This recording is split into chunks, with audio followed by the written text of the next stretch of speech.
touchdown. That's what he does.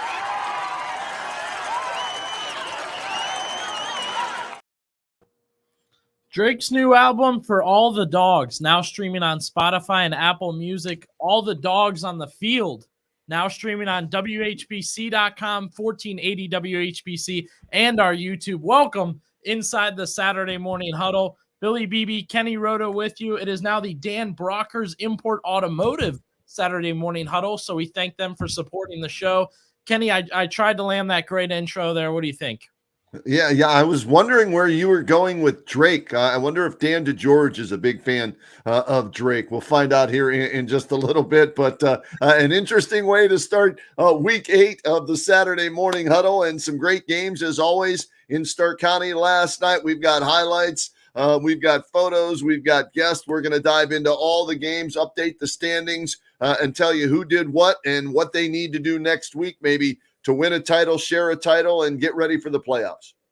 A lot on the line happening right now and a ton of storylines going on. I'll start first with you just to get things going before we get to Coach DeGeorge in just a second here. Everybody's wondering the big 2 questions. Did Poochie play? How'd he do?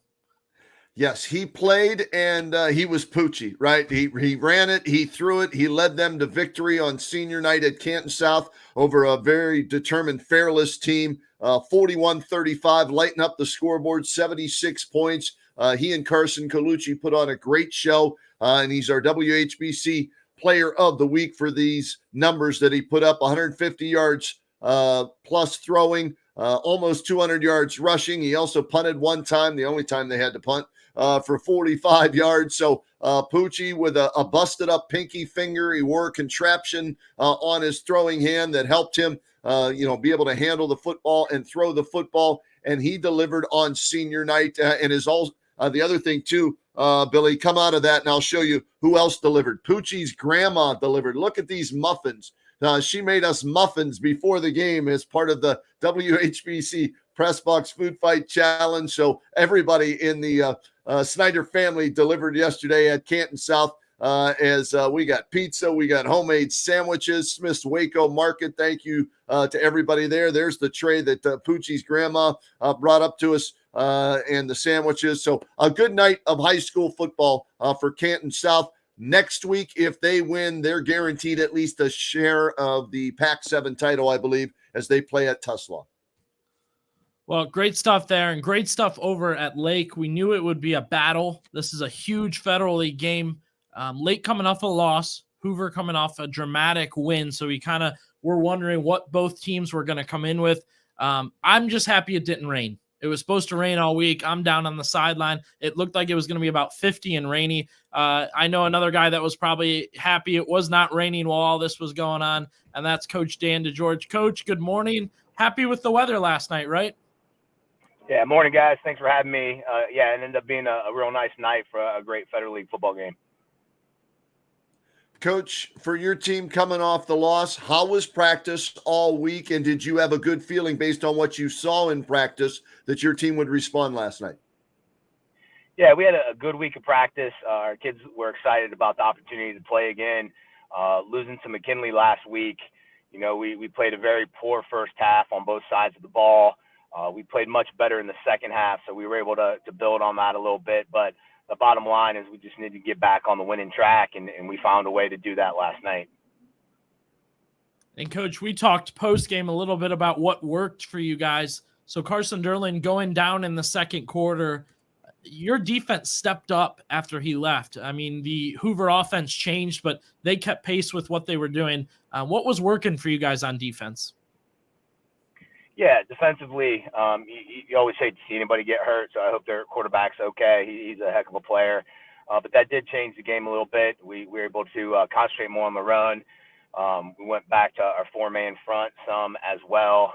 Hoover did have a really, really nice drive, the first drive of the third quarter, and they scored a touchdown. But our kids played hard. Again, we are nowhere near where we need to be. We're still sloppy in a lot of phases, and we have to get better. We're going to continue to work on that. But it was a tough game, and our kids found a way to win, so proud of them for that.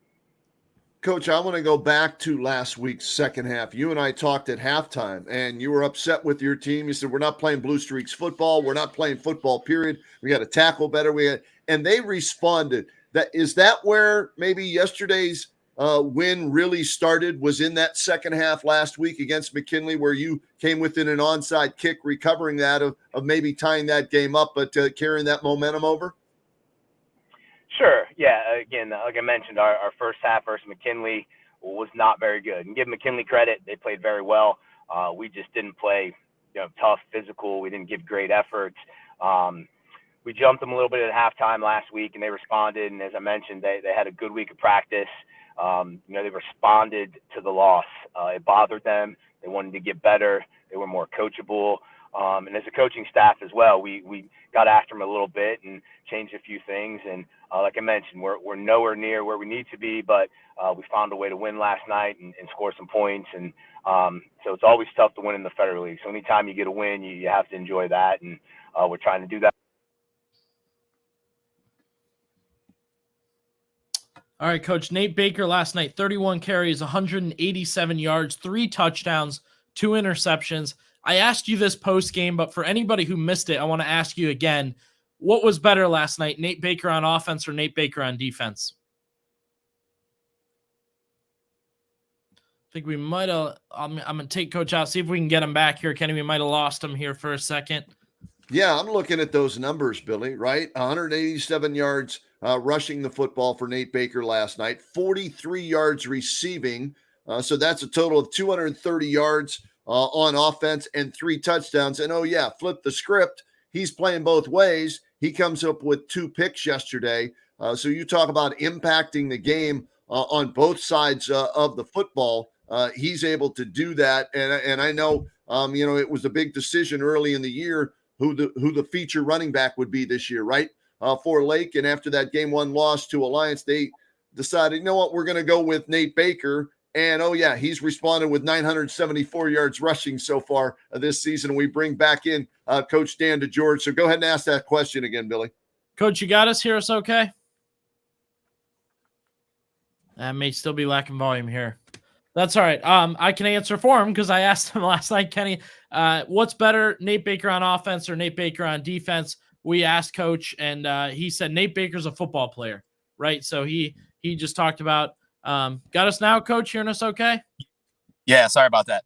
No, that's all right. Go ahead. I just repeated the question there. What were you more impressed by, Nate's offense or his defense last night? Yeah, that's a tough one. Nate's a gamer, man. He's playing a lot of football for us.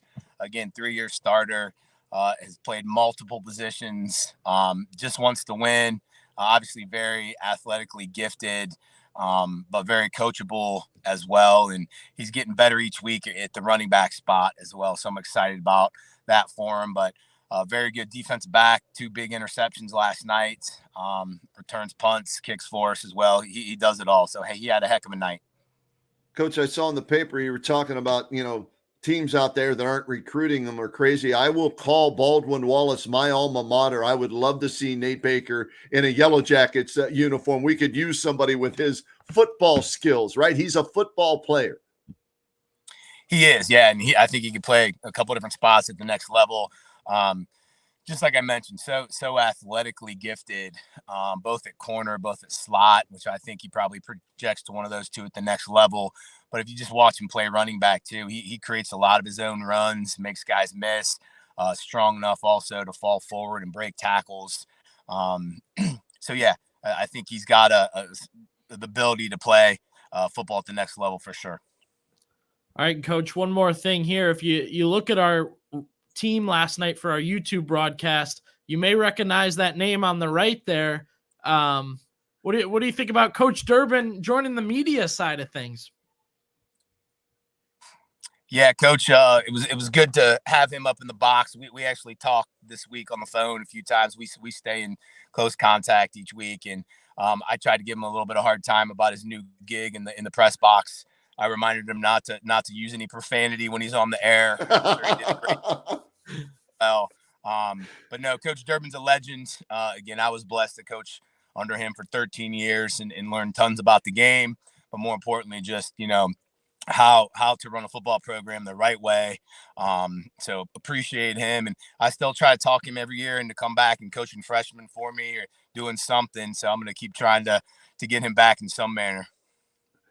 Coach, your team, 2 weeks left. Outside shot at sharing the Federal League. You need some help, but the playoffs are the bigger picture. How do you feel your team is progressing towards that next season, which is the postseason, and you guys are going to be in?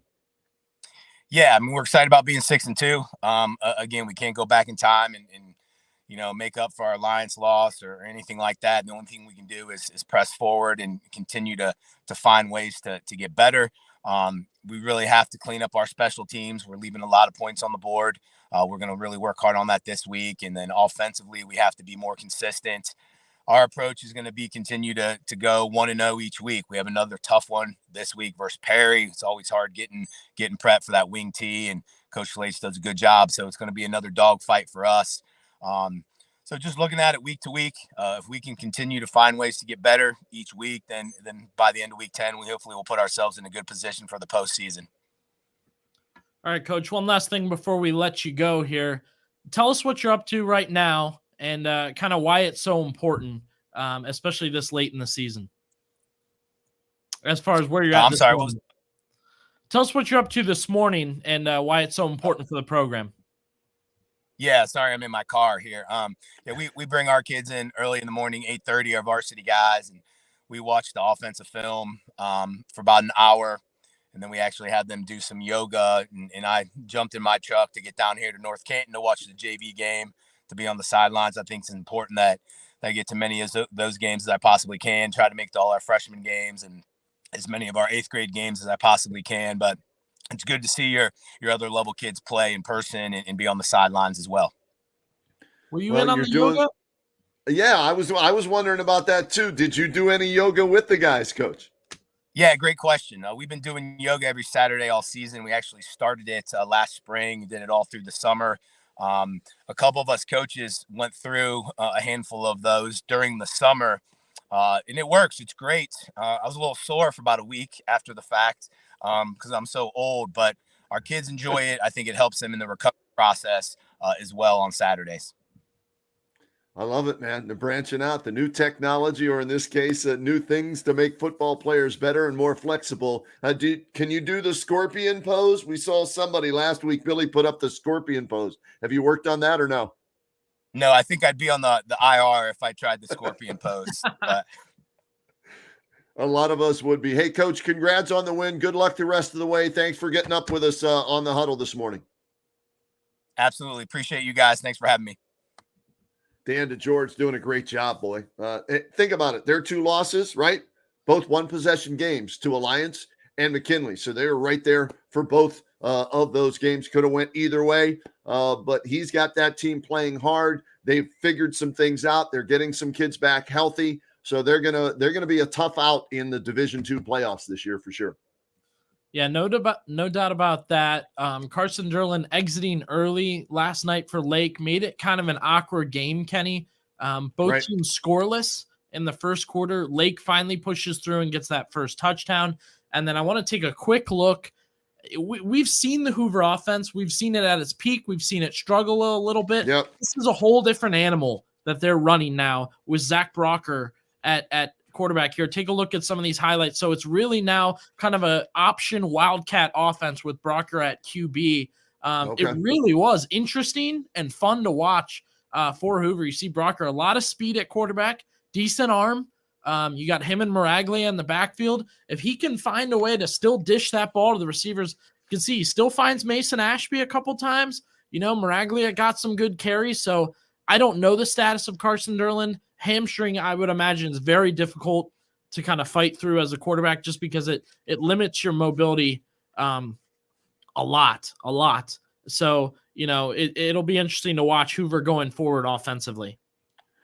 It lingers too, and that's the problem. You may feel good for a quarter, and then you try and make a burst or make a cut, and then that thing flares up again. So we'll have to see, how he feels during practice all week and whether or not he'll be able to go next week. But at least now they know that Brocker can handle the quarterback position somewhat. So in practice, if need be, he'll get all the first team reps this week if Derlin can't go, and they'll use that Wildcat. And coming into that game, Ashby and Brocker had over 1,000 yards receiving. Well, that's going to change the dynamic of that offense if Derlin can't go, to where Brocker will be taken away as a wide receiver, but put the ball in his hands on every snap. It'll be interesting to see what Coach Baum can draw up there offensively if need be.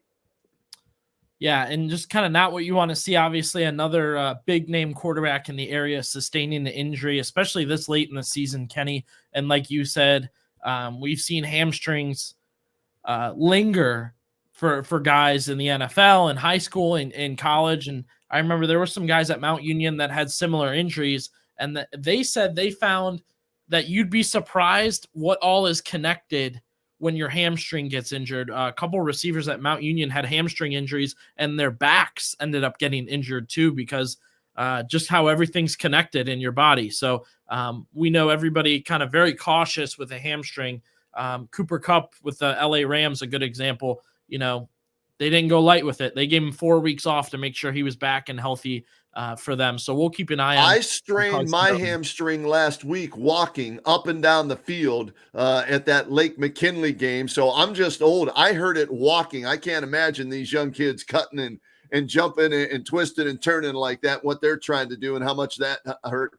Billy, I went the electric stim on my hamstring when I strained it last week. I put some ice on that sucker.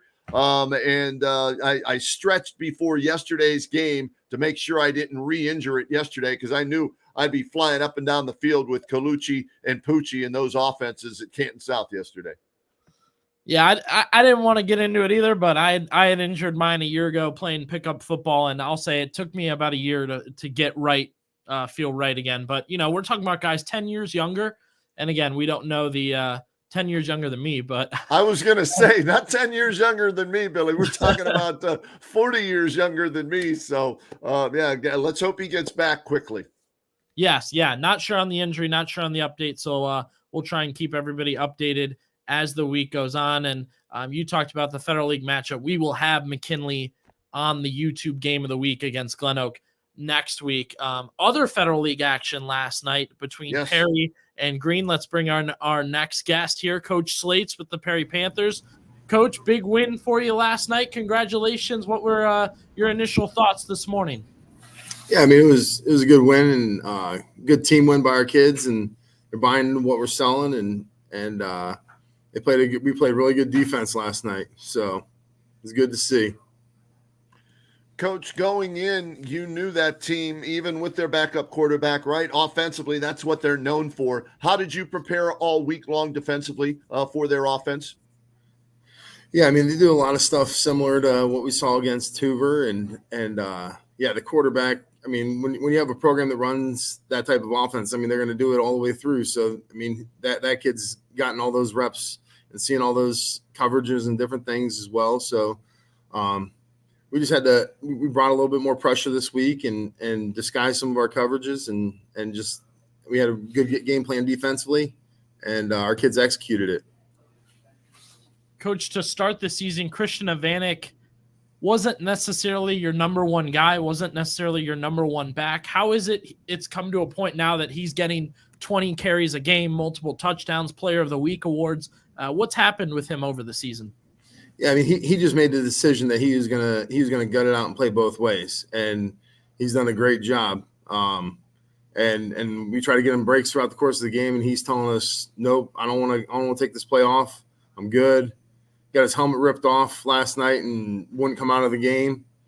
They had a face mask penalty, real bad one, and he's shown some serious toughness coming down the stretch. Yeah, looking at his numbers last night, 24 carries, 133 yards, 2 touchdowns. He also caught 3 passes out of the backfield. I'm smiling from ear to ear, 58 yards in the air. Austin Maddox threw for over 100 yards again. Coach, I think Maddox has hit the century mark at least 3 times this year, if not more. So you told us you were going to pass it more, and it seems to be developing. And all kidding aside, how happy are you with the development of your passing game to complement what you do on the ground? Yeah, he's settling in a little bit more, and our O-line's getting better at blocking. We had a young O-line, and he was on the run a lot, and we're shoring that up, and he's getting more comfortable back there. Having Carson back, having Nivonic go out in routes, I mean, those things help him as well. Having multiple threats, and he made some really good plays last night. And there was one where we scrambled and threw it up to Roy Simmons and got it for a big gain there. And it was good to see him have some confidence and throw the ball well. Coach, 2 weeks left in the regular season. What are your goals for those 2 weeks? Yeah, just one at a time, and just keep getting better each week. That's what our kids. That was one of the first games where it was Perry football for the vast majority of the game, and our kids are getting that. And with a lot of young guys and not a lot of seniors, it would have been real easy for them to just fold it after the two tough losses against McKinley and Jackson, and they've been resilient to that, and they just kept fighting and keep getting better each week. And our leaders are stepping up more, and it's been good to see the transformation in our team as the course of the year has gone on. We just talked with Dan DeGeorge from Lake. He's got a two-way player in Nate Baker. Your quarterback, Austin Maddox, also playing two ways. In the secondary, he has a pick six, returns at 70-plus yards for you yesterday. How much does playing quarterback, reading the field, right, maybe help him as a defensive back and coming up with a big play like he did yesterday? Yeah, I mean, he's just a real athletic kid, and he has the ability to make some of those plays. He had the same opportunity last week against Hoover, and he dropped the ball. It was almost the same exact throw. And this week he came and took it out of his hands. I mean, he had made a great break on the ball. They both had hands on it, and he was not going to let go of it this week. So, and that play was a great play by him. I don't want to take anything away from it, but Christian Ivonic had a huge block down the field that sprung it for the touchdown. Coach, I want to ask about the kitchen you guys have there on campus. Kenny's a fan. I'm a fan. Are you getting to eat anything pregame from there during the week? What's your situation with the kitchen? Yeah, they're open. They're open on Wednesdays and Thursdays to the public. So you guys want to come down over from 10:30 to 1. We got some rhubarb pie in the fridge over here. So, ooh, boy, they make everything and anything, don't they, Coach? Yep. It's great. Run by the kids, they do a great job. We've got the scroll on the bottom of the screen right now, and they are still in the number one spot in the WHBC press box. Food Fight Challenge. McKinley gave them a run for their money. Last night we were fed well at Canton South. Poochie Snyder's grandma baked us muffins. I'm going to have one of those here very shortly this morning. But your kids, 3737 Kitchen and Chef over there, still number one with 2 weeks to go in the regular season, Coach. So we'll see if they can hold off the defending champs, Northwest. We have them in the last week of the season at Northwest. Yeah. Hopefully we always have fun with it, Coach. What's that? Yeah, I've put on at least 5 pounds since the season started for me, so that's not too bad. Well, Coach, we appreciate the time today. Wishing you luck the rest of the season. I know the Federal League is a bit of a slog right now for everyone, so good luck to the Panthers, and we'll be around with you guys. I appreciate you guys. Keep slinging it, Coach. Keep throwing it. Keep cooking and throwing. That's what we like to see over there at Perry. Fabulous. Hey, a good win for them last. We were wondering, how would that game go, right, for Perry? Would they be able to respond against even though it's a backup quarterback for Green, would they be able to stop that offense? And they did. And then Ivanic doing what he does, running the football, able to mix in the throw, balanced attack now for Coach Slates and the Perry Panthers. And so kudos to them. And they're in the playoff picture as well. We wish them nothing but the best, and looking forward to see what they can do maybe in the playoffs this year as that team. A lot of teams, Billy, that we've covered this year had to replace offensive linemen this year. Okay. And that's tough, man. When you lose 2, 3, some 4, right, offensive linemen, those kids don't have the experience of playing 30, 40, 50 plays a game, right? So throwing them into the fire, they've got to know their assignments, but also can they hold up for 4 quarters? And so with Coach Slates, and I know last night we were talking to AJ Sarbaugh from Fairless, they had to replace 4 offensive linemen. And offensively last night, Fairless did a nice job. It was their defense that, and they're not alone, that couldn't slow down Poochie Snyder in Canton South. But yeah, the teams that have young offensive lines at the beginning of the season, they're hopeful now that by week 9, going into week 9, that those kids that are now the starters are seasoned, experienced, and are going to play their best football, I should say, in the coming weeks.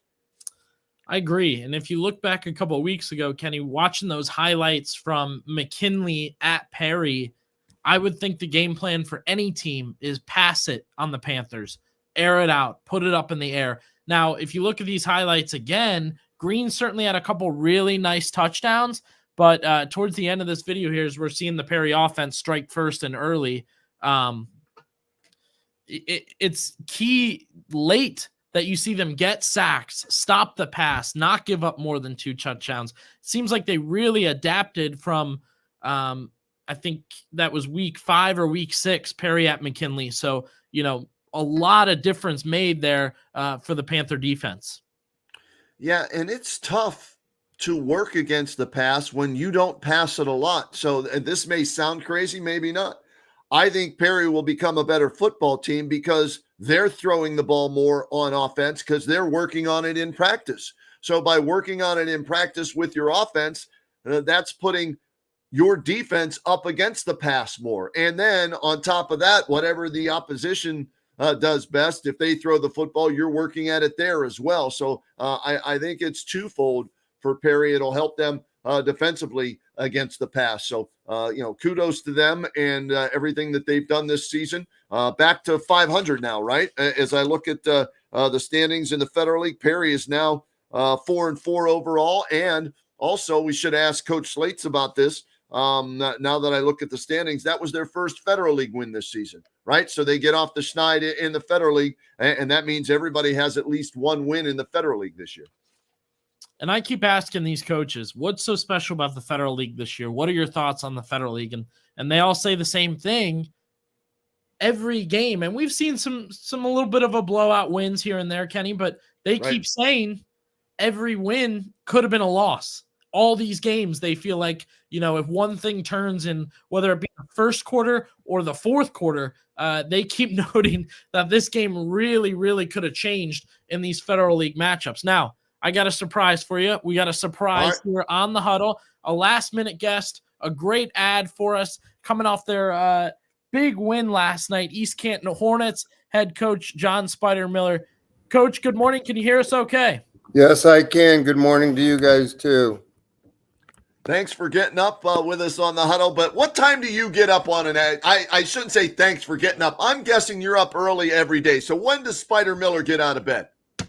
On Saturdays, about 3:30 in the morning to watch film. Now that's old school right there, and I love that. Yeah, that you're used to that. So getting up with us, it's no problem. But how big was getting a win last night for the morale, for the kids, for everybody, Spider, and a convincing win, 41-0?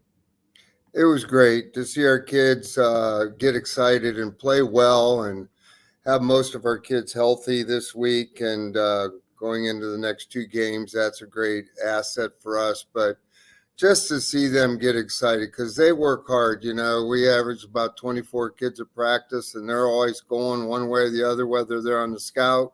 Doesn't matter if they're a starter or not. We have to accommodate and do whatever we got to do. Coach, 41-0. Tough question here for you, but were you better on offense or defense? I think we were better in all 3 phases last night, to be honest with you. I thought we did some really nice things offensively. We ran the ball very hard, which was good, and there was obviously some blocking there too. Defensively, when you play TCC, you can watch all the films you want, but he's going to come up with a new formation and do some different stuff, and our kids adjusted, and we adjusted on the run, and we got after him, the quarterback, and then our special teams were pretty good last night. Coach, defensively, though, I was looking at stats. You held them to 26 total yards. So what was the key to such a dominating performance by your D? Well, we don't sit there and watch. I mean, we are always sending people, and last night we sent more people than usual, and we manned up and played with them and ran with them and covered them well. I mean, we had 2 picks and should have had 2 more that should have went to the house, but we just dropped them. You know, it is what it is. I told them to go to the dollar store in aisle 12 and get some hands off the shelf. I mean, come on. We got to have those, you know. I mean, those are game changers, especially in close games, but it's not a lack of effort. Our kids have fought all year, no matter the situation, which give them a lot of credit, you know, for doing what they've done and being here and just overcoming some injuries early. And our schedule is very demanding, you know, so especially early, all the way through, I should say. Coach, how do you get them to do that with ups and downs and things like that? How do you get them to keep pushing for wins like this? Well, you got to push them. You got to be positive, but you got to coach them. I mean, we never abandon the basics. We get after them every day at practice to get better and better and better. And at this stage of the game, it doesn't matter if you're a freshman, junior, freshman, sophomore, junior, senior. You know, you're getting coached, and we're playing a lot of young kids as well. And but we're getting better. So you got to be positive. You got to jack them up. Do whatever you got to do. Light myself on fire. I don't care. Whatever it takes. And the kids have responded. And like I said, it was a great win for us. We needed it bad. And after last week losing 7-12, that, you know, it just put a damper on things. But it doesn't get any easier the next 2 weeks with Buckeye Trail and Malvern. Yeah, I was going to say, Malvern playing at a very high level. They're 2 weeks down the road. But do you feel, Coach, that you are making strides and getting better as this season has progressed and as you've gotten some of the players back from injury? Do you see it not just maybe in the scores and the outcomes, but overall?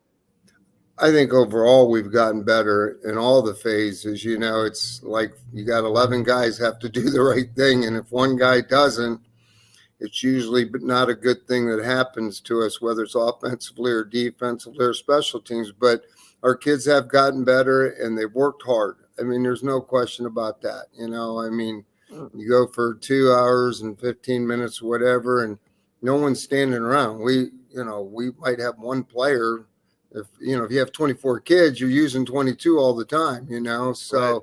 They're constantly on the go and are not allowed to walk around. So we're moving and, you know, it's old school mentality. Coach, weather is dipping a little bit. We're getting a little colder, a little more rain and stuff like that. What are your thoughts when the weather changes like this for your team? We're going to do what we do. You know, the cold weather's fine. I mean, last week when it was 80, 83, 84, you know, you lose them a little bit because, you know, you're out there, but the weather's not an issue. I mean, we're going to do what we do offensively and do what we do defensively and just play hard. Ollie Schrader and Dylan Anderson with 2 TDs each. Coach, if you want to give some love to the guys who helped put 41 on the board last night. I know they weren't the only 2, but talk about some of your players that have been contributing throughout the season, but more so yesterday in a big win.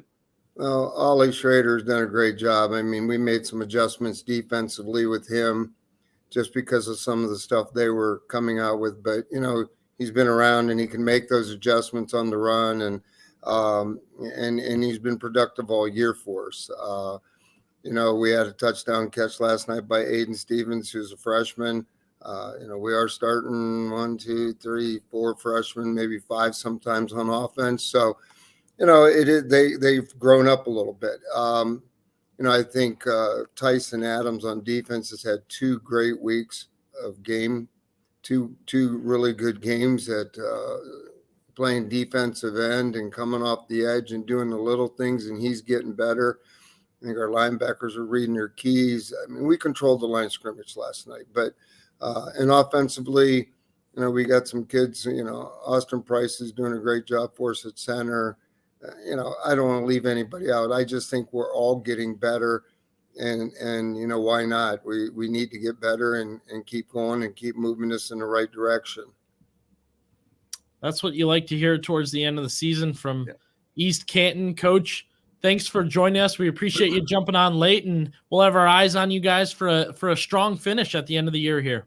Well, that's what we're looking for. We got 2 regular season games left, so let's see what we can do and get after it. That's what we're doing now. We just got done with lifting and running and films, and so we're at it here in the office, and they're done, and they need some rest. So, well, you go get some rest now too. Go get a nap in this afternoon if you need one, Coach. All right. I doubt it because my grass needs mowed, so I'll be doing that. But anyhow, no, we'll be good. We're good. Thank you guys very much for having me on. I appreciate it. Thank you, Coach. Best of luck the rest of the way. Love that guy, man. Old school. That's JT and that's old school. We play for that guy any day, man. Like, what do you want me to do, Coach? Where you need me? What has to happen? I'll do it for you, Coach. And we love that. So good for them. 41-0 over Tuskegee Central last night. 275 yards rushing for the Hornets, and they held Tuskegee Central to only 26 yards total. Not just rushing, Billy. That's total in the game in that shutout victory for East Canton. Well, always interested to hear from teams that maybe had taken a couple tough losses in a row, Kenny. What inspires them to finish the season strong? What keeps their goals in mind? What makes them take this season by the reins at the end here? And we knew Spider Miller's the type of guy to kind of do that for him, right? Yeah, absolutely. And here's something people have to keep in mind. The smaller schools that don't have the depth, Billy, if they lose 1 or 2 key players, they're screwed, right? I mean, you lose a running back or a quarterback who also plays defensive back for you at a Division 4, 5, 6, 7 school like that. You don't have the depth to replace that because you're replacing both sides of the ball. So, when schools like Central Catholic, East Canton, and others that fall into those categories, when they lose key players like that, it's devastating. I go back to when Trucker Lindesmith and Central Catholic won the state championship in 2016. One of the reasons they were able to do that, they avoided serious injuries all season long to their key players. They stayed healthy and beat Coldwater to bring home the state title. And so you need a little luck. And you need healthy players, especially at smaller schools, if you're going to go far in the playoffs. A couple notes here before we get to the rest of it. I think we should thank our sponsor here in a second. Absolutely.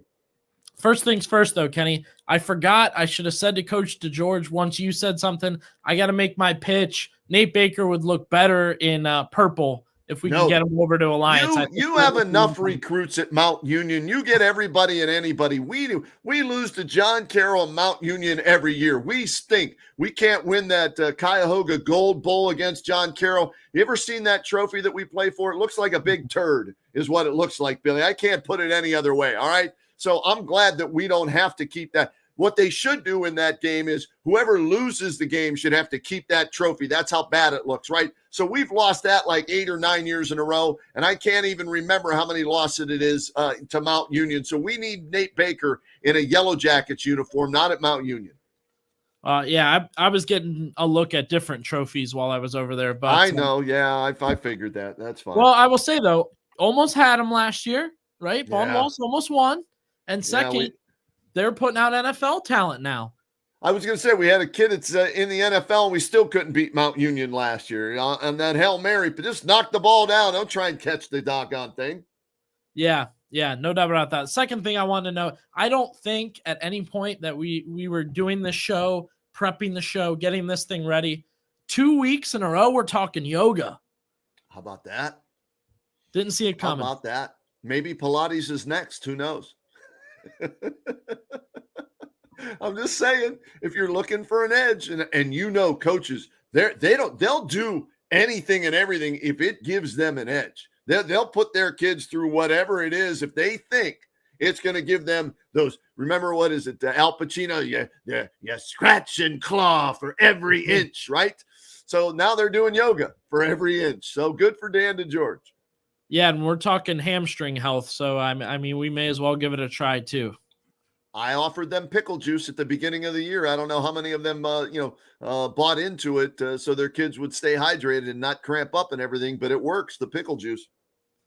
No doubt about it. Want to thank our sponsor again. Dan Brocker's Import Automotive. This is a local business. Kenny, we talked them up last week, the past 2 weeks, as they've kind of joined our team here on the Saturday morning huddle. They've joined the huddle. They've watched. They wanted to join in. This is a local business servicing the community. You can get a look. They're specializing in the maintenance and repair of European and Asian cars. We talked about the history, right? This is somebody that's been in Stark County for years, helping out the area, people all around Stark County. Yeah, Brocker's Import Automotive has been serving the automotive needs of import, exotic, and domestic cars since 1946, even before I was born. That's how long they've been around doing what they do best. They are family owned and operated and located on Altman Road in North Canton. You can check them out online. Real simple, brockersimport.com. That's BRAUCHERS import.com. We thank them for being a driving force here on the Saturday morning huddle. And we're appreciative of all of our sponsors allowing us to do this for our listeners, our viewers, our fans that love high school football out there. Great interviews so far. We were able to squeeze in 3 guests to start the show, which you love. And we still have 2 more to go. Matt Dennison will join us here in a couple of minutes. And then I think we're also going to get Brian Gamble to talk a little bit about what Sandy Valley's doing. So before we get to Coach Dennison, Kenny, I know we'll have that opportunity to break down Poochie, talk about the situation. I know we also have an interview for Poochie, which we can play whenever you think it's time. But I want to give you a chance, and you mentioned it earlier, but one more time here. You ate good last night at this game. Am I wrong? Oh, we devoured more food last night. And I love the fact that everybody is getting involved, having fun with it. The communities are getting involved. The moms, the grandmothers, everybody's getting involved with the WHBC Press Box Food Fight Challenge. And we are so appreciative to all the various restaurants and anybody who's cooked for us. They brought us up some great food. You got those pictures? Throw those pictures up. We'll get to that that comment here in a second, Billy. Throw those pictures up. Now, I didn't know about Golden Crisp potato chips until a couple of weeks ago. Dan Belfort turned me on to them. And Smith's Waco Market, they brought the pizza. They brought the chips. And they also brought us some unbelievable sandwiches that you'll see here in just 1 second. Those things weighed about a pound each, those sandwiches. But go back to the dessert tray.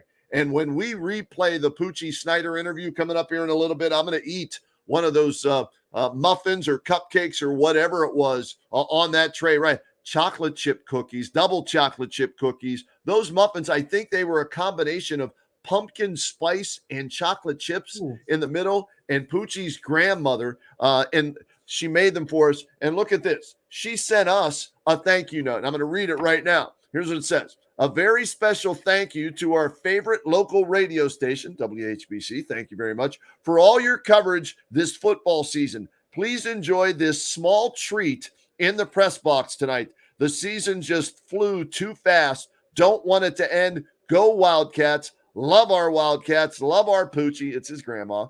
God bless. And it's signed, and I don't know if you can see it or not, Poochie's grandma. How about that? So I'm keeping this. This is a keeper. This is what I love about high school football in Stark County, Massillon tailgates. And, you know, they're one of the Division II schools, the big schools, Division I, great crowds, but the small schools, Billy. I grew up in a small town, Springdale, Pennsylvania, 162 in my graduating class.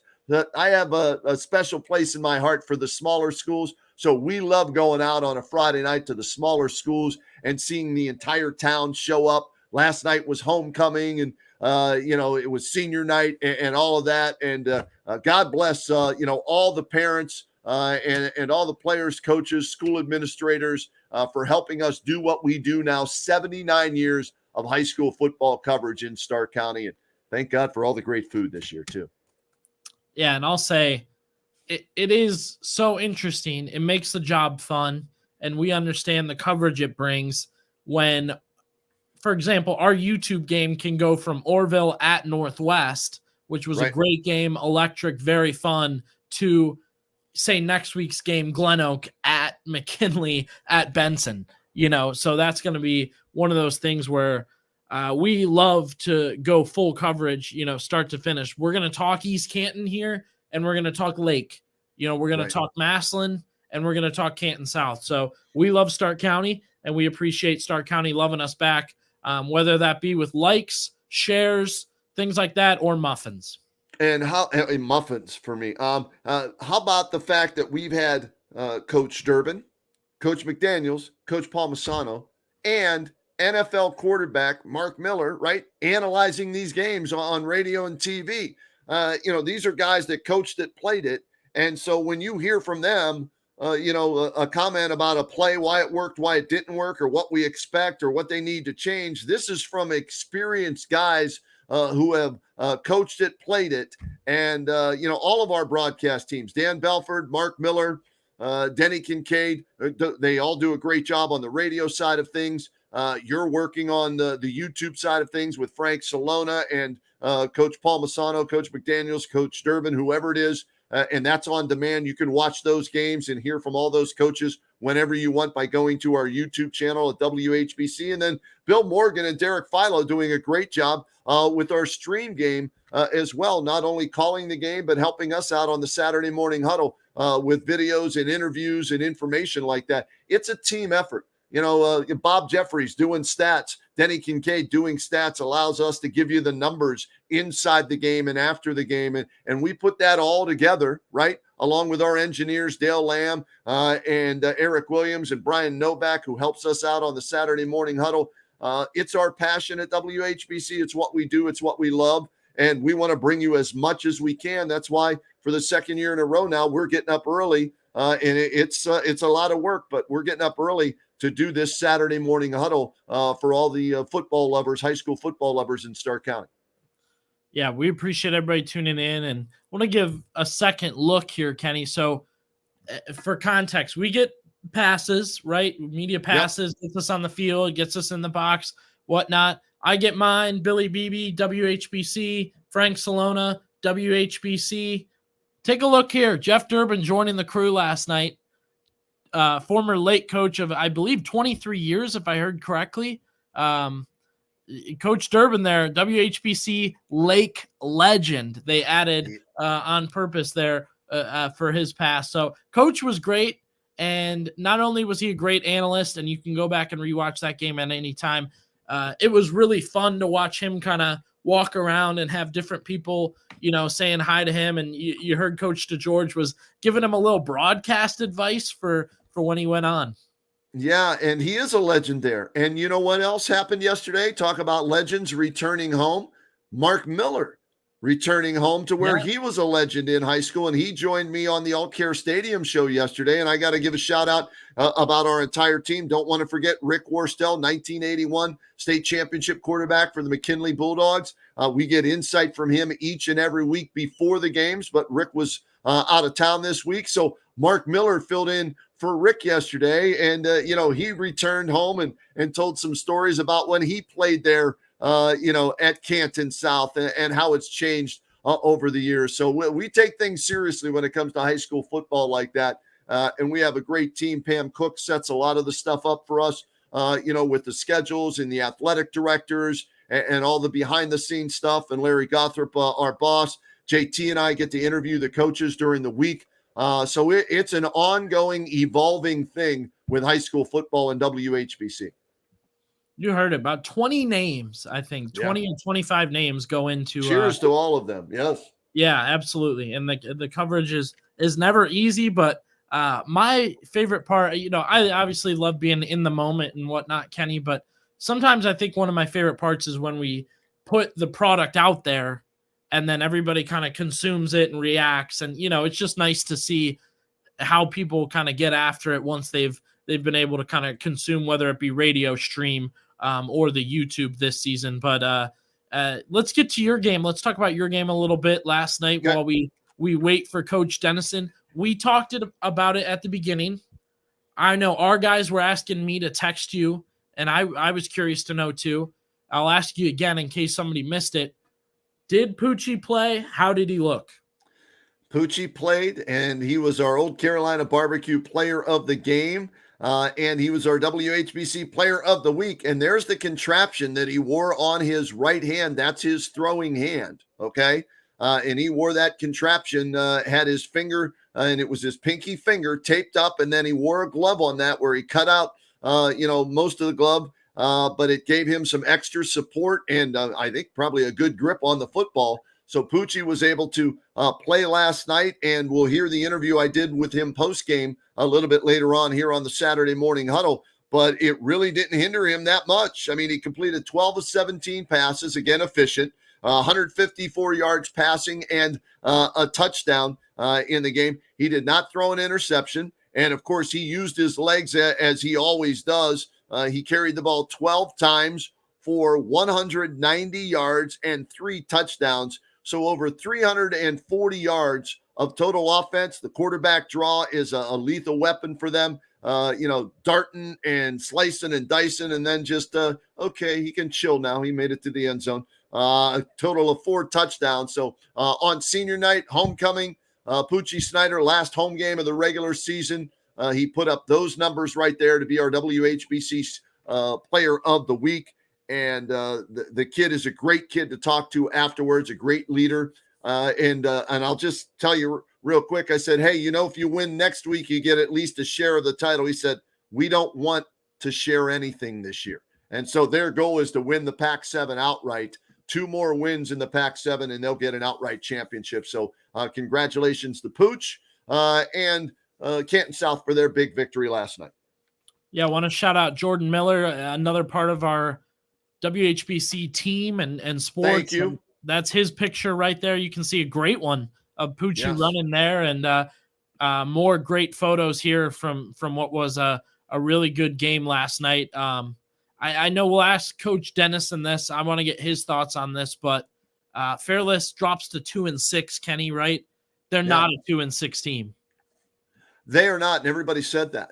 They've been in every game, and they put up a great fight yesterday. And thank you for bringing up Jordan, trying to remember all of our teammates that help us on a Friday night, Saturday morning. And these photos are fabulous from Jordan Miller.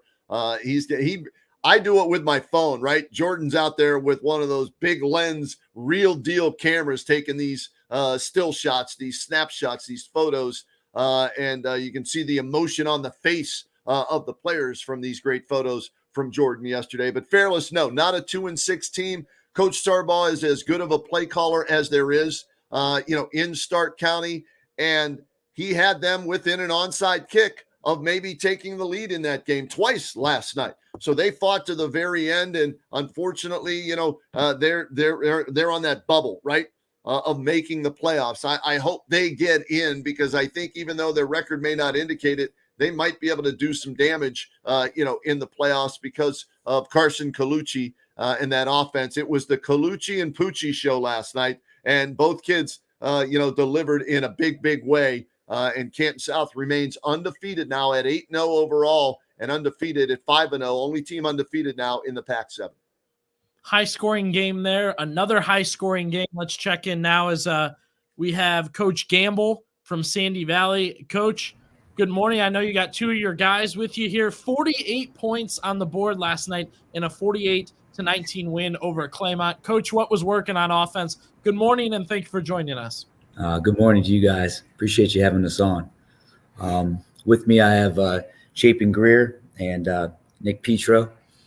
And, to answer your question, offensively, we were able to, put together, clean drives. The last couple of games, we would stall out, get in a red zone, or kind of get in our own way with penalties and things like that. But we were able to make big plays. Few plays sometimes, 1 or 2 plays, big plays. But I tell you what, we did a really nice job sustaining drives and finishing drives with points and and with our kicking game. And I thought overall, just playing a cleaner game overall. And I was real proud of our guys, how hard we executed. Nick, let's start with you on the offense. 12 of 18, a $199 in the air, 3 touchdowns, a couple of TD runs as well. Going in, the game plan, I'm guessing you guys were able to execute what you practiced all week, and it worked to perfection, right? Yeah, definitely, for sure. As far as you were out there and when you were seeing things, Is it fun to actually say, wow, our coaches know what they're doing? If we do things and execute their plan, it'll come to fruition. How much fun was that yesterday with the numbers you put up? Yeah, it's real fun to see all that go down. Having big plays is always real fun because it's a big momentum shift, and it gets all the guys going, get them all in the end zone, get celebrating. It's real fun to watch. Chapin, your first appearance on the Huddle here. Tell me, first off, what did you think when Coach told you were coming on with us? And second, did Nick give you any advice? Because he's been on before. Yeah, I was a little nervous, but I relaxed, and it's all right. Did Nick give you any advice? Yeah, a little bit. He just told me to relax a little bit. That's a quarterback for you, right? That's what the quarterback does. Cool under pressure, man. Cool under pressure. Coach, how important of a win was this for you, though, for morale and to build momentum and confidence going into the playoffs? Yeah, I think for us, dating back a couple weeks ago with Indian Valley, we played our worst game of the season, and I think they played their best game of the season. And, it was just a bad combination going into it. And then traveling down to Ridgewood the following week. It's a tough environment, tough place to play in. And, we started to climb back out of that little drought. I feel like we hit a plateau from the Malvern game. And then, again, we went the other way, unfortunately. And then when we got back to the Ridgewood game, down there again, it's a tough environment for us. Things didn't go our way. And, but we stalled out, we're up 21-20 driving in the fourth quarter to go up another score, probably going for 2 to make it a 2-score possession game. And, we stalled out there at the end with a holding call and false starts and all kinds of stuff there right at the end in the red zone to do it. And, to do that and to not execute there was huge for us, a huge momentum shift for us down there. And then trying to get back with Claymont. We all week long we talked about having a better week of practice, better week of preparation, stacking our chips, and to make sure that we execute on Friday nights. And I tell you what, those guys we rallied together. They did a great job all week long this week of preparation, and they're able to execute 4 quarters of Cardinal football, what's expected, with our physicality and in our speed and athleticism. And I think that really carried us through the game. All right, I'll ask both of the guys here. Help us understand what game day is like. Give the people some insight. What's your game day routine? Are we talking about a nap? What's the pregame meal looking like? What's the postgame meal looking like? We'll start with Nick. Okay, so I get out of school early at 11:30, so usually after that I'll go home for a little bit. 11:30 schedule for this guy. How about that? Hey, quarterback coach, right?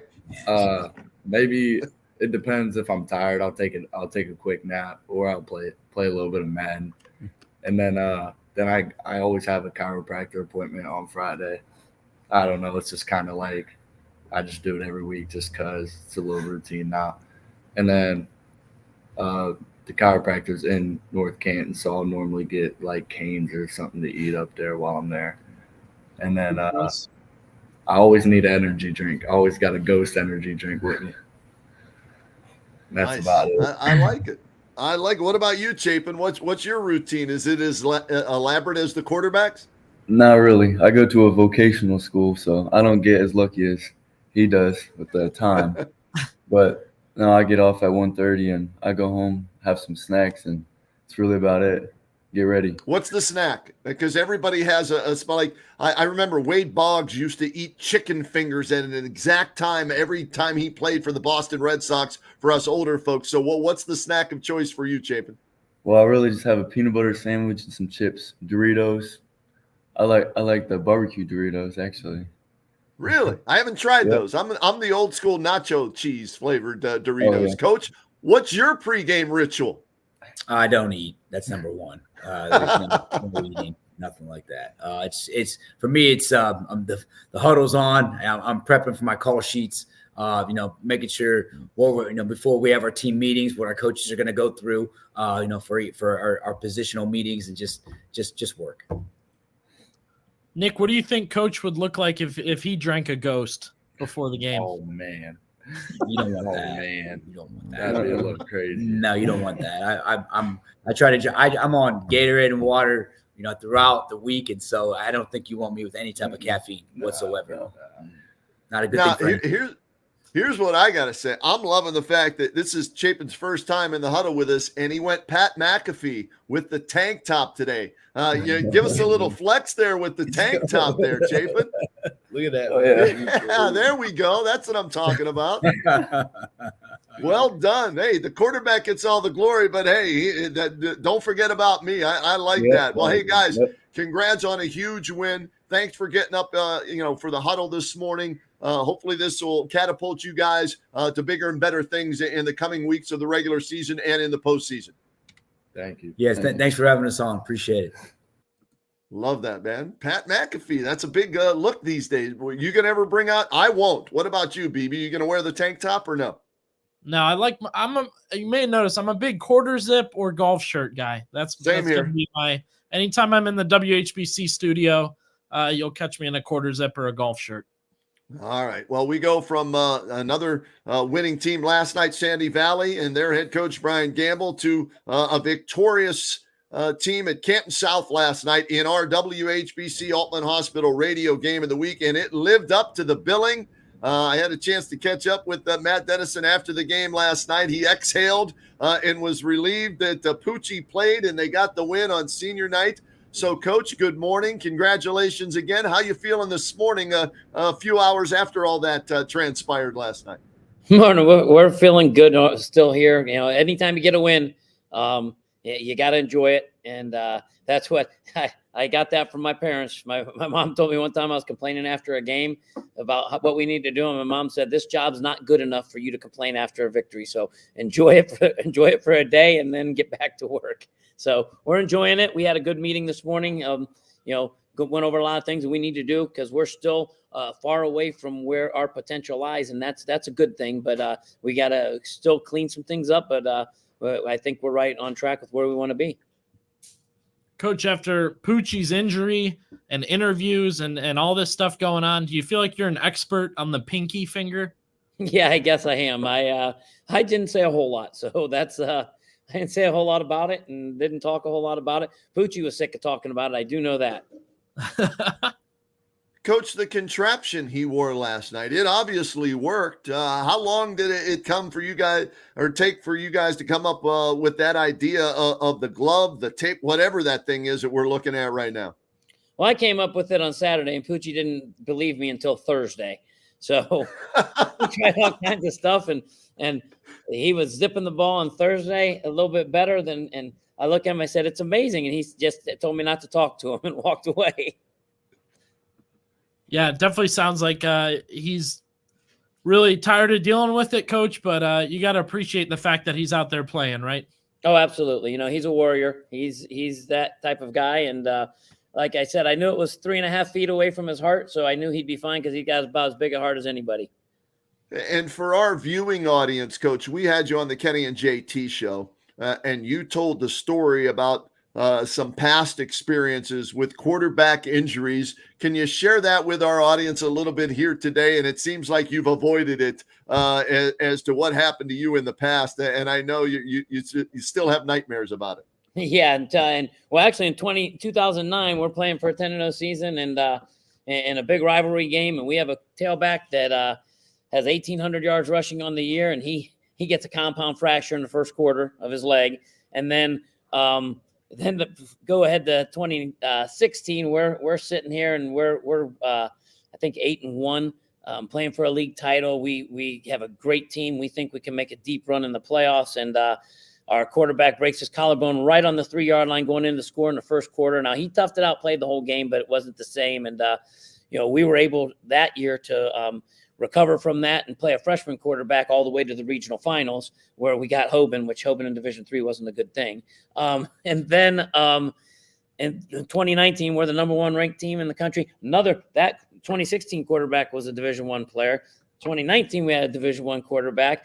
We're going into score in the third quarter, taking over the game in the week 10, and he breaks his arm at the 3-yard line going in. So then when Poochie went down at the 3-yard line with the pinky, I was like, I told Kenny yesterday, I said, I went home and told my wife, I don't know if I should be doing this anymore.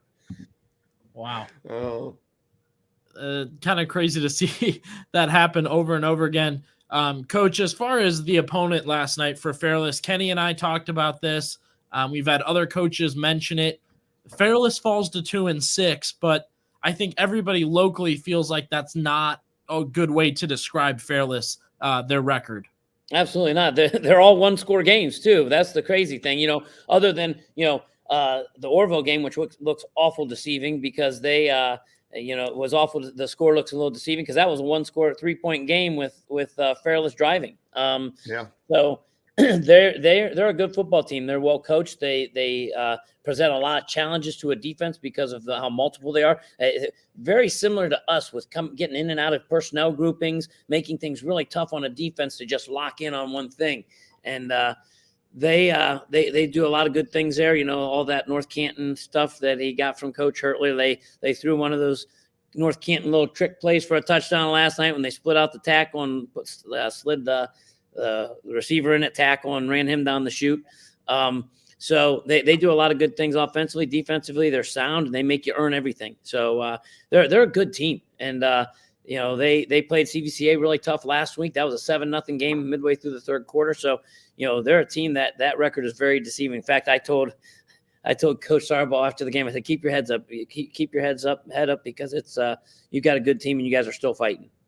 Yeah, they fought to the very end, Coach. 2 onside kicks you guys had to recover, right? It looks like the game's over, but they went down and scored and had 2 opportunities on the onside kicks. I'm just curious, how much do you practice recovering onside kicks? Because you had to do it twice in yesterday's game. Well, I think we practice it more than anybody because I'm like Joe Paterno in that aspect. I don't know if you guys know Joe Paterno was the onside kicker his entire career, and I'm the onside kicker, and I pride myself on being the best onside kicker around. So we go over about eight snaps on Thursday. I love kicking them because I always, I talk a little trash and tell them I'm gonna get pops on them, and so we practice that a lot. That's something that you do every Thursday, and our kids we've had to do that a lot. We're really good at having 2-score leads and having to recover, giving up a score late in the game with a minute or less and having to recover an onside kick. I think that's the 3rd time. We did it against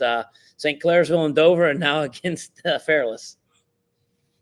Coach, a lot of storylines kind of revolving for you guys right now. Obviously, your record right now, you're staring at playoffs. You've got a quarterback you want to keep healthy. How do you kind of center this team, keep it grounded, and keep it to that classic 1 week at a time? Well, right now it's pretty easy because we're into week 9, and we're playing for 2 home playoff games. A lot of things riding these next 2 weeks. So, I talk about, with our kids. I talked about it today. If we want to play deep into, we want to play for 5, 6, 7 more weeks, we've got to get better at practice. We got to focus at practice, and we got to make the focus on us. And that's what we've done all year. We prepare for our opponents, but the focus is always going to have to be about us. And especially, we're a program that's rising. We're not a program that's been established. So we have really got to make sure that we're taking care and doing things the right way because, we're kind of going into, we get a win next week, which is, the plan. We're kind of in uncharted territory with being 8-0 right now. So we got to just take care of what we can do and take care of the controllables that lie in front of us. I did an interview with Poochie after the game. We're going to play it here on the Huddle coming up in a little bit, Coach. And after the interview, I said, hey, by the way, if you win next week against Tuslaw, you get a share of the title. And he looked at me, and you're going to love this as a coach. He said, we don't want to share anything this year. And so that mindset, Coach, I'm guessing he's not the only player that has that mindset. Yeah, it's 1 week at a time, but this is an experienced team that's expecting to do big things, right? Yeah, exactly. And that's what that's what I told our kids this morning. And we talked about, make this a focal point in your life the rest of the way out. And I told our seniors, you're on short time in your football lives, a lot of you. So, take every minute that you can and make it the best you can going forward and fight like crazy to keep on playing and fight like crazy to do things that have never been done here. And that's something that we talk about a lot, and again, controlling what you can control. We spend a lot of time with that, and because that's hard. That's hard in our society. That's hard in the world we live in. People want to complain about everything. People want to worry about things that are out of their control. So that's a good lesson that these kids are learning this year, that, we got enough talent that if we take care of what we can take care of, we're going to be just fine. And, that's the focus. And our kids have big goals. And we've done a very good job of keeping the process the most important thing. Well, Coach, congrats on the win. And I think the number one thing, we're happy that you can stop talking pinky finger and kind of get out there and finally play football. So thanks for joining us, and we'll be rooting for you guys, looking for you guys the rest of the way here. All right. Appreciate it, guys. Thank you for having me. As always, Coach, thanks for getting up in the huddle with us. And Billy, yeah, he's got a heck of a team, man. Offensively, boy, there is good. I mean, Massillon, we haven't talked about Massillon yet, so let's do that here. In Ken's top 10, Massillon's 1, Canton South's 2. I do my top 10 every Monday. I put it out there. I'll give you a preview this week. It's not going to change, right? Massillon 8-0, Canton South 8-0. McKinley's number 3. They're 7-1. So those are the 3 best teams, in my opinion, in Stark County this year that have a chance to go far. Division 1 Massillon, Division 4 Canton South, and Division 1 McKinley, Division 4 Canton South, and Division 2 Massillon. So those 3 teams are the best 3 teams that I have seen. They're the deepest, most athletic. And Massillon last night, their first road game, right? They go on the road at Fitch, and they beat Fitch 42-7, over 400 yards rushing in that game last night. And DeJuan Owens, with his rushing yards last night, becomes Massillon's all-time leader in rushing yards for a quarterback at 783 and counting. And as far as we think they're going to play, he'll probably go over 1,000 yards before it's all said and done. He beats the record held by Willie Spencer from 1994. So Massillon continues to roll with a big win last night. Jameer Gamble, 233 yards rushing and 2 touchdowns, had TD runs of 53 and 48 yards. Dorian Pringle, who plays both ways, with a touchdown and doing it on defense at linebacker. And so this Massillon team, in my opinion, this is Nate's most complete and best Massillon team in the 9 years he's been at Massillon. So this is their opportunity. Yeah, I know Akron Hoban's good. I know Avon's good, and there's some other teams down south that are good. But I think everybody's looking up at Massillon this year in Division 2. Well, I smile because I feel like we had this conversation last year around the same time, but that's what happens with Massillon. They restore that talent. They develop well. You got kids coming up. Like you said, you have weeks where DeJuan Owens has to miss. Jalen Slaughter steps in and they win anyway. Right. Fitch is a rival of theirs. I did their game versus Fitch last year, and Fitch played them very well, held them, contained them. Massillon still won, but the fact that they kind of went out there and bombarded Fitch really, and on the road, may I add, kind of tells you where Massillon's at. They've got their head down, Kenny, and they're plowing towards the playoffs. I again predict that this is their year. They're feeling good.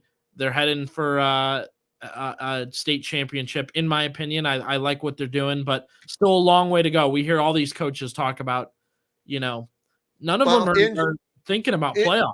Injuries can happen. It's a 6-week run. That's why it's so tough. Now you've got to win 6 games in the playoffs to win the state championship. So a lot can happen in those 6 games, but just from what we've seen with our own eyes, what it looks like on film, on paper, yeah, they look like this is their best team. And, they've had off the field distractions before the season, in season, and they've been able to overcome them. And I go back to, Nate Moore speaking at the coaches luncheon or coaches banquet to start the season, the preview. We had all the coaches, all 19, and he talked about adversity, and I think he said, paraphrasing, something like, how's it going to affect his team? We'll see. Well, so far they've answered the call, and they're 8-0, and they are the number 1 ranked team in Division 2 according to the Associated Press. And computer points, they're rolling there. But I know Tim Terrell and Houben, they're not afraid of Massillon. They've defeated them more times than they've lost to them in recent years. Avon has an outstanding team. They beat McKinley earlier this year, 28-7. So that's a very good Avon team. And Cincinnati, Winton Woods, or whoever else is down south, they'll have something to say about it. But Massillon's a very, very good football team. And we'll see, in 2 weeks especially. We can't wait. Hey, you kidding me? Possibly an 8-1 McKinley team going up against the 9-0 Massillon team for the final game on a Saturday afternoon. And where is that one this year? That one's at Tom Benson Hall of Fame Stadium. As I look up on my schedule on my wall, we can't wait to bring you that one. It's probably one of the more evenly matched games in recent years with talent on both sides of the ball. Completely agree. And we will have that on YouTube, on radio, you name it. So it's all going to be streaming, all of our avenues, right? Yeah, you're going to get them on all of them. Hey, let's run down the scores real quick, Billy. Put up some highlights, some photos as we give you all the scores and who did what last night. And then we'll hear from Poochie Snyder as our WHBC player of the week and our Old Carolina Barbecue player of the game. We'll start with that game. Canton South, a winner last night, 41-35 over Fairless. It was a shootout. We expected the scoreboard to be lit up. It was. Poochie Snyder threw for $154 and a touchdown, ran for 190 and 3 more scores in a losing effort. Carson Colucci, 208 yards passing and 3 touchdowns. He also ran for 105 yards.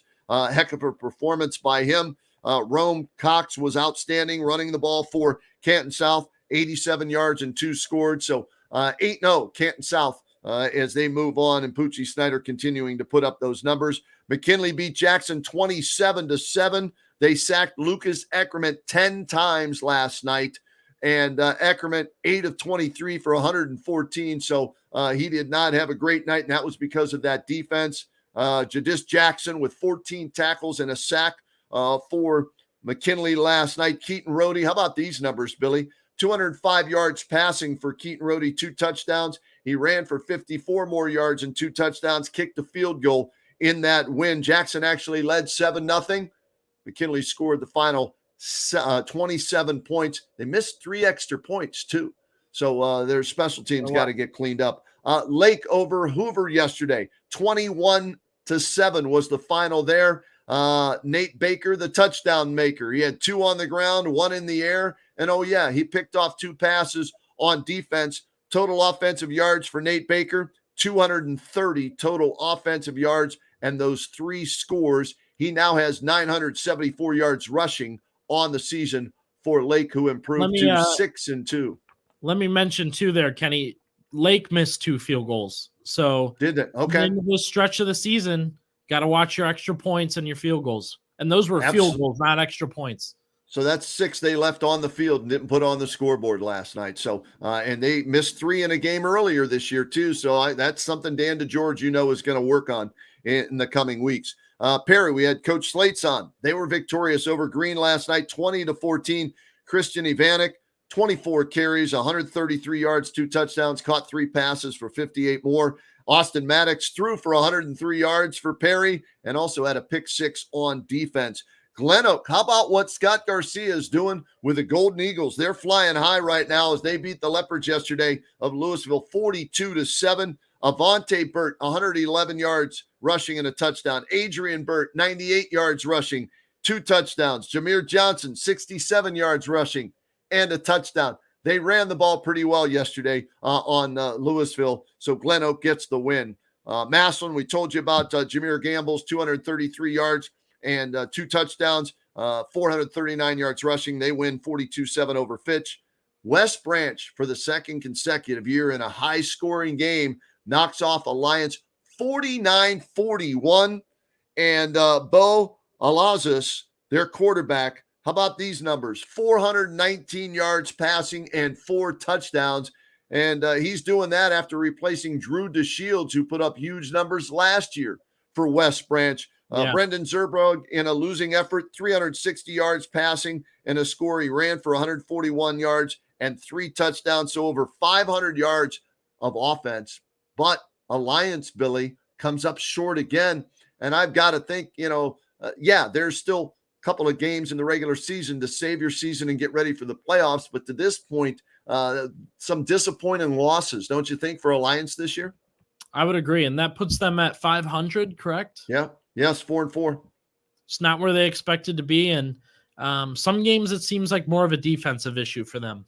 Right. I agree. Well, when you give up 419 yards passing, yeah, I would point to that side of the ball for sure. We'll see what Coach Goodman can do in the coming weeks to get that shored up. Marlington, how about Joe Cardinal in his first year? And we tried to reach out and get Joe on the show, busy on Saturday mornings, either scouting or coaching his JV team. But Marlington now 5-3 in his first year. They beat Minerva. That's 27 in a row for Minerva. Final score 49-7. DeFleury with 2 touchdown runs. Himmel-Heber 2 touchdown passes. As it was the Dukes. It was the Dukes. Get another victory over Minerva. And we told you all about Canton South, 41-35 over Fairless. CVCA upsets Northwest 39-16. I didn't think it was foregone conclusion that Northwest would win that game, meaning I thought CVCA had a chance, but I didn't expect Northwest to lose by 23 points in that game. We were hoping they would win, so we would have a showdown for the Pac-7 title on Friday night in Week 10 at Northwest. But Northwest comes up short, snaps their 5-game winning streak in a losing effort. Connor Satterfield, 2 TD runs. I think he has 20 now on the year as far as overall touchdowns. Orville beats Tuslaw 35-18. Central Catholic 52-0 over Collinwood. I forget how many times in a row they've shut out Collinwood. How about this? I'll say we asked Coach Durbin. I said, Coach Durbin, can you believe this? 52-0. And he said, some of these schools up in Cleveland, or where I believe Collinwood's a Cleveland school, they don't know what they're getting into when they schedule Stark County schools. And next thing you know, they find themselves in a 52-0 loss. I thought that was a great quote by him, is sometimes they're just, yeah, sure, we'll play. And then next thing you know, they get a taste of little Canton Central Catholic. Oh, yeah, well, big Central Catholic, as we know, man, getting the job done. Not only did they shut out Collinwood, according to what I read in the paper, -4 yards of total offense for Collinwood last night. So I know Trucker, he wasn't real happy with his defense, I think, right? He's happy with his performance there last night. Brennan Betts, 2 touchdown passes to Andrew Neal in that victory for Central Catholic. Sandy Valley, we had Coach Gamble on. Nick Petro throws for $199 and 3 scores, runs for a couple of more touchdowns. Lucas Gillian with 2 touchdown grabs. He had over 100 yards receiving. Chad Davis over 100 yards rushing with a touchdown run. Sandy Valley beat Claymont 48-19. East Canton, Spider Miller. How about Spider Miller? Maybe this is what, up at 3:30 a.m. on a Saturday morning after a Friday night game to watch film, Billy. How about that for dedication? I can speak from experience. The 3:30 wake up, not easy to do, but when you got something you want to do, right, you kind of do get eager to wake up a little bit. So that's probably where he's at. I know Saturdays I'm up at 6 because I'm kind of fretting about all our film and highlights and info we got to get together. So, I'm up and moving. But 3:30 on a Saturday, that I don't plan on doing anytime soon. Yeah, but he wanted to watch that victorious film from last night, 41-0. East Canton wins over Tuskegee Central. And Malvern beats Newcomerstown 21-7 after losing to them, I think, in double overtime last year. So a big win for Malvern, now 7-1. Jared Witherow, 205 yards passing, I believe, 1 touchdown run, 1 touchdown pass at least. So they improved to 7-1. And then St. Thomas trying to snap a long losing streak of their own. They play at Warren JFK today at noon. So best of luck to Coach Henderson and St. Thomas. So there's a look at Week 8 and what transpired last night throughout Stark County. So here's what I want to do right now, Billy, okay? I want to play our interview that we did with our Old Carolina Barbecue Player of the Game last night and our WHBC Player of the Week, Poochie Snyder. And while we do that, I kept one of his grandma's cupcakes or whatever you want to call this thing from last night. So I'm going to enjoy. This is my breakfast today. So let's play the Poochie Snyder interview while I snack on this from Poochie's grandma here this morning on the Saturday Morning Huddle. Our Old Carolina Barbecue player of the game, Poochie Snyder, almost 350 yards of total offense and a big win over Fairless tonight. Poochie, congratulations on the win, senior night, homecoming, all that stuff. So congratulations. When did you know you were going to be able to play tonight? Because last week on Friday night, everybody was losing their mind about your finger injury and that. So when did you know you were going to be able to go? Once we left the second hospital Friday night, we kind of got the news. I knew there was no doubt in my mind I was going to play. I didn't get home till late, almost 4 in the morning. I was at film the next week, and I told my guys, obviously, getting injured was not the way we wanted to go, but I told them I'll be back this week at senior night. I could not play, and we just got to get one step closer to our goal of 10-0, and that's what we did tonight. How did it, I guess, heal, or how did it come along in practice all week? Yeah, I didn't practice Monday really, just kind of coaching, being a coach on the field, getting the guys adjusted to the new game plan for Fairless. Tuesday I threw a little bit, really didn't open anything up, just some short passes, just some timing stuff to get the offense flowing. Wednesday it was day by day. Wednesday I threw a lot more. Thursday then I got this little split made, our trainer, he did a great job on it, and I'm wearing a glove tonight with all the fingers you cut off, you can see. And that was kind of the thing that did it. Yesterday we had to go practice, and tonight we were able to throw the ball when we had to. Were you able to use the whole playbook, or did it limit you at all tonight in the game? No, I told Coach E coming into it. I told him I'm going to be ready. I can make any throw you need me to make. We were down Zion tonight, so we were short in the running back room. But Rome Cox stepped up. He ran the ball well tonight. And then we took time off the clock. We had that big long drive. I know we didn't score, but we took like 8 minutes off the clock. And then on that touchdown drive at the end, we completed a ball to Tavon that. Just to keep the chains moving, that's what we had to do. What's it mean to you that your coach, right before halftime, about a minute to go, you're 89 yards away. Most people would take a knee, go in the locker room at halftime and make adjustments, and he's out there calling plays, expecting you to score. Yeah, that's the type of offense we have. That's the standard we hold ourselves to, and no matter how much time's on the clock, we had 3 timeouts too. I don't think we even used them all, but we got to score, and that's what we did. Trey made a great catch, got us in the end zone right before half. Was that the key to this game, scoring there and then knowing you were going to get the ball in the second half? To be able to go up 2 scores and then kind of play conservative with that long drive in the third quarter, like I said, kind of take clock off, and then when they had the ball, they had to score fast. Defense got stops when they had to. They didn't play to how they should tonight, and they know that. But going forward, we're going to be better. We were billing this as Poochie and Colucci, and both you guys lived up to the billing.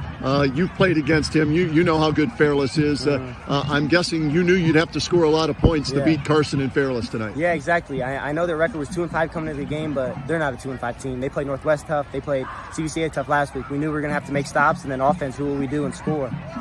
What's been the key to this year's team starting off 8-0? Really, I'd say it's player-led. We have a standard, and we have to play to that. The last 2 weeks, Manchester, and obviously last week, I know I got injured, but we didn't play to the standard we had to. And it's just playing to that every week and reaching our full potential. All right, what's it going to take for you guys? Who's next? Tesla? Tesla, yeah. Okay, so what's it going to take to not have a letdown after a big win like this on senior night to go out there and get win number 9? Yeah, we had a couple guys out tonight running. Like I said, Zion Culver and our safety, Battalion Frazier was out tonight, so we got to get those guys back and then just keep stacking days. That's kind of been our motto, day after day. Throughout the week just to get ready for Friday, and that's what we have to do. Well, congratulations on the win. Also, our Old Carolina Barbecue player of the game, so you got a $25 gift card coming your way for Old Carolina. Hey, I love Old Carolina. Yeah, not too shabby, right? And continued success and good health the rest of the way. Of course. Thank you. Look at that. He got excited for the food there. Are you kidding me? Who doesn't get excited? Look at this. See, I devoured that cupcake or a muffin or whatever it was during that 3-minute interview right there. So again, thank you to Poochie and Canton South for a great game last night, and to Poochie's grandma. Yeah, and we want to thank all our guests today on the Saturday morning huddle: Coach Slates, Coach DeGeorge, Coach Gamble, Coach Dennison. I know I'm missing one. Who am I missing? Coach Miller. Spider Miller was on. Spider. Yes. So we appreciate everybody jumping on with us. And one more time, we want to thank Dan Brockers Import Automotive. This is a local business that they want to join the huddle, Kenny. They want to get in on the huddle and make sure they rode with us. No pun intended, at the end of this football season. And like Kenny said, since the 1940s, they've been servicing Stark County. So when you go with Dan Brockers, you're going local, and there's a reason they've been around so long. You're going with the best. If you've got one of those cars that qualify in that category, you need to check them out and get everything and anything done to maintain your car so it's driving and riding at peak performance. All right. Anything we're forgetting before we wrap here? I know we've had a long show. We've had a great show. Stark County stays busy football-wise, but anything I'm missing here? All right, just a couple of notes for next week that we're, storylines we'll be following, right? McKinley plays their final Federal League game next week, right? They're a game ahead of most of the teams in the Federal League. They have Glen Oak. If they beat Glen Oak, they already own a share of the Federal League championship. So congratulations to Antonio Hall, Coach Bedry Bardawill, and the staff there, the players. If they win against Glen Oak, they're undefeated in the Fed. They win it outright. So we'll keep an eye on that next week for the McKinley Bulldogs. We just talked about Canton South. If they beat Tuslaw, they're guaranteed at least a share of the Pac-7 championship in next week's road game. And their final 2 games are on the road. So they're going to play at Tuslaw next week, and then we'll have the Week 10 game at Northwest. But as Poochie told me, they don't want to share anything, but they'll at least get a share with a win at Tuslaw. So we'll keep that, in our sights, and we'll see if Massillon can stay like Canton South with a win next week as the 2 undefeated teams in Stark County. Yeah, those are big. So make sure you tune in with us. Let's go over real quick, Kenny. We've got on our you guys are Perry. We've got Central. We've got Central next week hosting Jackson as our Altman Hospital radio game of the week. So a non-conference game for Jackson as they'll battle Truckers, red hot fighting Crusaders, as JT likes to call them.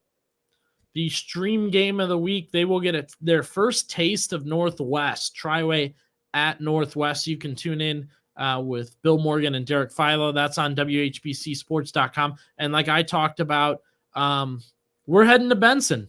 That's a Federal League finish there, Glen Oak at McKinley. I was talking to one of the camera guys. He's never been to Benson. So I said, you'll love it. Huge field. But I gave him one piece of advice. Correct me if I'm wrong. I told him, get what you need from the press box because that might be your only time going up there throughout the game. Yes, good advice by you. And hey, don't sleep on Glen Oak the way they're playing and running the football. That'll be a good test. McKinley's going to have to earn that Federal League championship outright next week with a win over Scott Garcia and the Golden Eagles. Thank you again to all our guests today and everyone who tuned in with us on Friday night, whether that's the stream, YouTube, or radio. If you missed part of the show, Facebook, YouTube, you can fast forward to a certain interview you like. I know we get our highlights posted on social media, so you can always check out those fun little clips. And thank you for joining us here on the Saturday Morning Huddle.